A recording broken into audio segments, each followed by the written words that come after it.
दोस्तों आपके दिमाग में कभी ना कभी यह सवाल जरूर आया होगा कि एचआईवी और एड्स एक ही है या अलग अलग हैं, और अलग अलग है तो दोनों में अंतर क्या है, और साथ ही साथ जो एचआईवी की स्टेजेस क्या होती हैं, क्या कितनी स्टेज होती है, कौन सी स्टेज में जाके हमें एड्स होता है, और कितने टाइम बाद अगर किसी को एड्स हो गया तो कितने टाइम बाद उसकी मृत्यु होगी या उसकी डेथ होगी। दोस्तों तो आज सभी सवालों के जवाब आज की इस वीडियो में। नमस्कार दोस्तों, मैं हूं आपका होस्ट और आपका दोस्त डॉक्टर मनीष शर्मा, और आप देख रहे हैं आपका अपना यूट्यूब चैनल आयुर्वेदा किंगडम।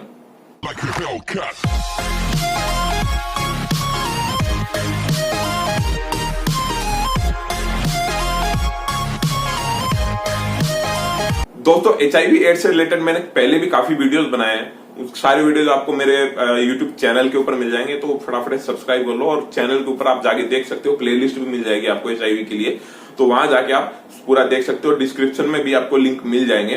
तो आज मैं सिर्फ बात कर रहा हूं कि एचआईवी की क्या स्टेज होती है, कौन सी स्टेज में जाके एड्स होता है, कितना टाइम तक व्यक्ति उसके अंदर जिंदा रहता है, वगैरह वगैरह वगैरह। तो सबसे पहले जो मैं बताया कि भाई एचआईवी के क्या है क्या नहीं है, उसके क्या लक्षण है, क्यों होता है, कि ट्रीटमेंट से रिलेटेड सब कुछ जानकारी पहले पुराने की वीडियोस में है, तो वहां जाके देखिए। तो एचआईवी के अंदर दोस्तों नॉर्मली 3 स्टेज होती हैं, ठीक है। मेन जो स्टेज होती है वो होती है 3। सबसे पहले जो स्टेज होती है वो होती है जो एक्यूट बोल सकते हैं जिसको, या इन्फेक्शियस स्टेज बोल सकते हैं, एक्यूट स्टेज बोल सकते हैं। दोस्तों एक्यूट स्टेज में क्या होता है दोस्तों कि जो इस स्टेज के अंदर जो एचआईवी का वायरस है हमारी बॉडी में एंटर करता है, यानी इन्फेक्टेड होता है, कोई भी व्यक्ति है वो इन्फेक्टेड होता है सबसे पहली बार, तो वो एक्यूट स्टेज होती है। अभी इस स्टेज के अंदर जो कोई भी पर्सन है उसके अंदर जो एचआईवी के वायरस का जो लक्षण है वो नॉर्मली तकरीबन 2 से 3 हफ्ते या 4 हफ्ते के अंदर उसके अंदर दिखना स्टार्ट हो जाते हैं, ठीक है। अब वो लक्षण क्या होते हैं कि वो नॉर्मली फ्लू वगैरह होते हैं, ठीक है। और इसका कारण क्या है? अब इसका सीधा सा लॉजिक है कि कोई भी वायरस, अगर कोई भी वायरस या बैक्टीरिया हमारी बॉडी के अंदर एंटर होता है तो हमारी जो ब्लड सेल्स हैं जो कि WBCs हैं, जिसको या हम हमारा इम्यून सिस्टम बोलते हैं, तो वो क्या करता है कि जो इसके पीछे एंटीबॉडीज बनाने लगता है, उस वायरस के प्रति एंटीबॉडीज बनाने लगता है ताकि वो एंटीबॉडीज उस वायरस को खत्म कर सके। तो ऐसा ही एचआईवी के साथ होता है कि बॉडी जो एंटीबॉडीज बनाती है और उस वायरस को खत्म करने के लिए, और इसी जो जद्दोजहद में जो फ्लू जैसा फील होता है, तो वो इसका कारण है मेन, क्योंकि बॉडी रिएक्ट कर रही है उस वायरस को लेके, तो वो इसलिए फ्लू जैसे आपने को सिम्टम्स दिखते हैं, जो कि मेनली 1 से 2 सप्ताह तक आपने को लगता है कि फ्लू जैसा आ रहा है। फिर धीरे धीरे जो ये सिम्टम्स है वो बढ़ते हैं पहली स्टेज के अंदर, एक्यूट स्टेज के अंदर, जब वो वायरस हमारी ब्लड के थ्रू हमारी बॉडी के अंदर फैलता है, जो हमारी जो टी सेल्स होती हैं या फिर CD4 सेल्स होती हैं उनको डैमेज करता रहता है या इन्फेक्टेड करता रहता है या अपनी कॉपीज बनाता रहता है, ठीक है। तो वो बिल्कुल बहुत ही कम लेवल पे होता है। अब ये थोड़ा बहुत जो लक्षण देख के आप ये नहीं सोचेंगे भैया आपको एचआईवी हो गया, जरूरी नहीं आपको ये लक्षण देखते ही आपको सोचो भैया मेरे को भी एचआईवी, ऐसा नहीं है जरूरी कोई। तो अभी यहाँ पे क्या होता है, नॉर्मली जो यहाँ पे जो सिम्टम्स आना स्टार्ट होते हैं पहले 4 से 5 वीक के अंदर, वो होता है नॉर्मली जैसे अब फ्लू हो गया, हेडेक हो गया, जो स्टमक का अपसेट हो गया, या फिर जॉइंट्स पेन है या मसल्स पेन है, ठीक है। तो ये थोड़े बहुत छोटे मोटे लक्षण आपको दिखाई देते हैं जो इन्फेक्टेड पर्सन है उसको। तो अभी जो सेकेंड स्टेज आती है ये होती है लेटेंसी स्टेज, या फिर इसको क्रॉनिक स्टेज भी बोल सकते हैं।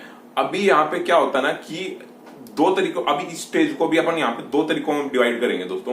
तो पहला जो प्रकार होता है या पहला जो स्टेज होती है यहाँ पे लेटेंसी स्टेज की, वो होती है एसिम्प्टोमेटिक स्टेज। अभी इस स्टेज के अंदर क्या होता है ना कि सिम्टम्स बिल्कुल नहीं आते, कुछ नहीं आता, पर्सन बिल्कुल हेल्दी फील करेगा, वो एचआईवी इन्फेक्टेड है पर वो बिल्कुल हेल्दी फील करेगा अपने आप को, कोई दिक्कत नहीं होगी उसको, एकदम अपने आप को सोचे हाँ बिल्कुल परफेक्ट है अपन, दादा है अपन।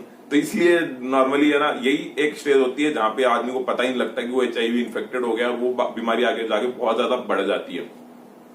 तो अभी ये जो स्टेज होती है अलग अलग लोगों में, चाहे उसका बॉडी वेट है या उसकी इम्यून सिस्टम है या खान पान है या फिर उसका एरिया है, जो लाइक कौन से एरिया से आता है जहाँ पे इम्यून सिस्टम अच्छा होता है लोगों का, खान पान अच्छा होता है लोगों का, उस एरिया से आता है, तो ये सब चीजें इसमें मायने रखती हैं। तो ये स्टेज नॉर्मली कुछ लोगों को 5 से 10 साल तक बनी रहती है, और कुछ लोगों को 1 साल के अंदर ही जो लक्षण है वो लेटेंसी स्टेज की सेकेंड स्टेज के अंदर ये चली जाती है। तो अभी पहली स्टेज जो थी एसिम्प्टोमेटिक, जिसके अंदर 10 से 15 भी रह सकता है कुछ लोगों को, और किसी को 1 साल में भी लक्षण आना स्टार्ट हो जाते हैं, जो कि मैंने आपको पहले ही बता दिया है। तो अभी इसकी जो सेकंड स्टेज होती है, अभी फर्स्ट स्टेज के अंदर किसी को लोगों को किसी मतलब अपने आप के जो लक्षण पता ही नहीं लगेंगे, वो सोचेंगे बिल्कुल हेल्दी हूं मैं। तो अभी जो इसकी सेकंड स्टेज होती है जो कि सिम्टमिक स्टेज होती है, पहली थी एसिम्टमिक स्टेज, अभी दूसरी स्टेज आएगी सिम्टमिक स्टेज, वो भी लेटेंसी की। तो अभी जो सिम्टमिक स्टेज होती है यहाँ पे मेन होता है, अभी जो सिम्टमिक स्टेज थी, अगर इसके अंदर ट्रीटमेंट नहीं लेता है एआरटी या फिर कोई भी आयुर्वेदिक ट्रीटमेंट स्टार्ट नहीं करते हैं, तो जो हमारी बॉडी है, जो ह्यूमन बॉडी है, वो बहुत ज्यादा सीवियरली जो इन्फेक्टेड हो जाती है इससे। तो उसका पता किसमें चलता है, जो हमारी जो सेकेंड स्टेज आती है ना इसके अंदर। अभी जो एसिम्टमिक स्टेज है वो जाती है सीधा सिम्टमिक स्टेज में, यहाँ पे सिम्टम्स आना स्टार्ट होते हैं। ठीक है, यहाँ पे जो बॉडी है बहुत ज्यादा जो इन्फेक्टेड हो जाती है इससे, क्योंकि जो HIV जो वायरस है उसने CD4 सेल्स को बहुत ज्यादा नुकसान पहुंचा दिया होता है। CD4 जो सेल होती है वो मेनली जो हमारी प्रतिरक्षा तंत्र या जिसको इम्यून सिस्टम कहते हैं, वो उसको डेवलप करती हैं, उससे ही हमारा इम्यून सिस्टम बना हुआ होता है। ठीक है, तो जो ये HIV वायरस है वो उसको खत्म कर देता है या उसको पूरी तरह डैमेज कर देता है हमारे इम्यून सिस्टम को। तो ये जो सेकेंड स्टेज स्टार्ट होती है जिसको हम सिम्टोमेटिक स्टेज कहते हैं, तो यहाँ पे सारे सिम्टम्स आना स्टार्ट होते हैं, जो जैसे कि क्रॉनिक डायरिया है या फिर वो सीवियर डायरिया होता है, पानी जैसा जो भी है डायरिया होता है। ठीक है, और उसके अलावा फिर ये स्टमक पेन है, वेट लॉस हो रहा है बिना किसी कारण के, वेट लॉस अगर हो रहा है। ठीक है, रात में पसीने आ रहे हैं, नाइट स्वेटिंग जिसको अपन कहते हैं।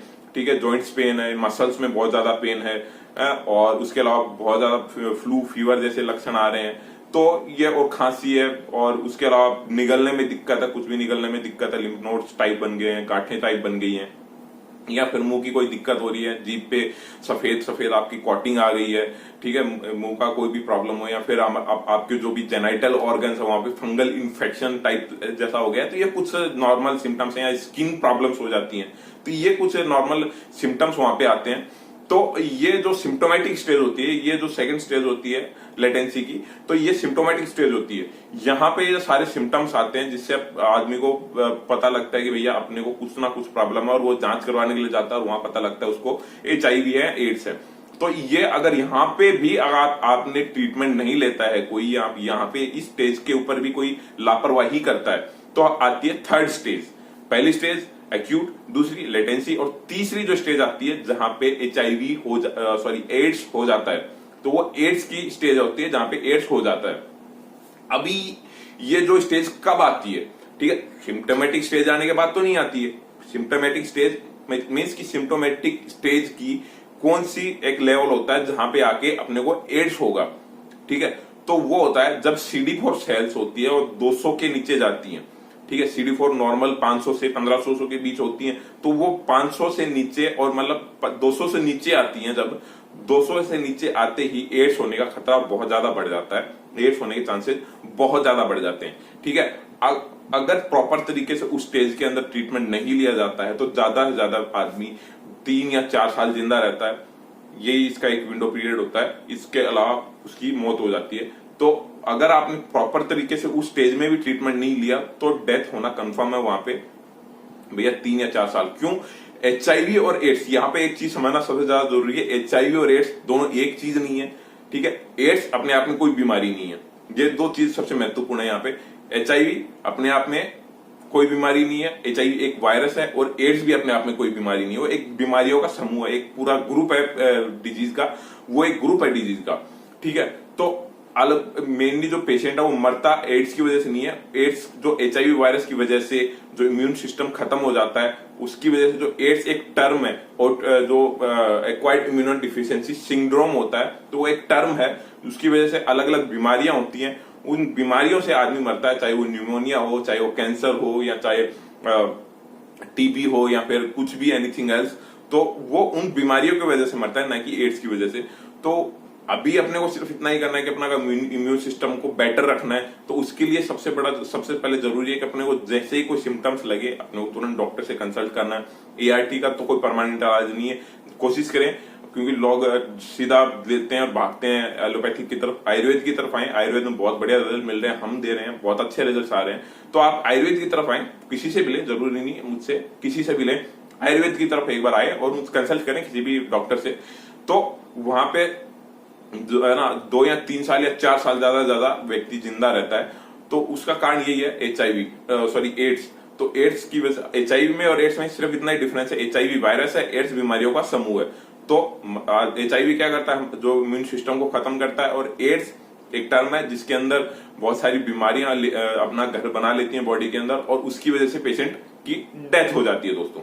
तो आज का वीडियो बेसिक सिर्फ आपको इतना समझाने के लिए था कि भैया HIV एड्स की क्या स्टेज होती है और कितने साल इससे आदमी जिंदा रहता है। ये पूरा जो मैंने बताया आपको पूरा कि भैया एक्यूट स्टेज से लेके एड्स तक का जो सफर होता है, कुछ लोग इसको तय करने में 10 से 15 साल भी लगा देते हैं, कुछ लोग 5 से 7 साल लगाते हैं, और कुछ लोग होते हैं जो साल भर के अंदर ही इस स्टेज में पहुंच जाते हैं। वो सब डिपेंड करता है आपकी बॉडी, आपकी इम्यून सिस्टम और आपके खान पान के ऊपर। और अगर आप ट्रीटमेंट ले रहे हो तो आप लंबा टाइम तक जिंदा रह सकते हो, और आयुर्वेद का ट्रीटमेंट ले रहे हो तो आप ठीक भी हो सकते हैं दोस्तों। काफी मैंने लाइव एग्जांपल देखे हैं, लाइव ठीक किए हैं, तो आयुर्वेद के अंदर बहुत अच्छे इसके रिजल्ट्स हैं। सो आज का वीडियो सिर्फ इसी ऊपर बेस्ड था। अगर वीडियो आपको अच्छा लगा तो प्लीज इसको ज्यादा से ज्यादा शेयर करें। जानकारी अच्छी है तो इसको लगी है अच्छी, ऑब्वियसली मैंने बहुत मेहनत की इसमें। तो अगर आपको जानकारी अच्छी लगी, ज्यादा से ज्यादा शेयर करें, वीडियो को लाइक करना ना भूलें, और अगर आप हमारे चैनल पे नए हो तो फटाफट से सब्सक्राइब कर दे, बेल आइकन पे क्लिक कर दे। मिलते हैं नेक्स्ट वीडियो में। अगर आपका भी कोई सवाल हो तो कमेंट में जाके मेरे को फटाफट से बता दो, और डिस्क्रिप्शन में आपको मेरा नंबर वगैरह सब कुछ मिल जाएगा, स्क्रीन पे भी चल रहा है वैसे तो सब कुछ आपको डिटेल मिल जाएगी। आराम से कॉल करें, कंसल्ट करें, ऐसे कोई घबराने वाली बात नहीं है। HIV एड्स लाइलाज नहीं है। सो मिलते हैं आप नेक्स्ट वीडियो में, तब तक के लिए